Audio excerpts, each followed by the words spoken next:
Hello, in this video I'm gonna show you how to install Firefox browser on Lenovo Tab M9.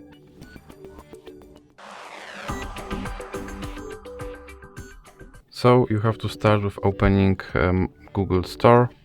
Now click on search bar and enter Firefox and click on search. And now click install. Now you can click open.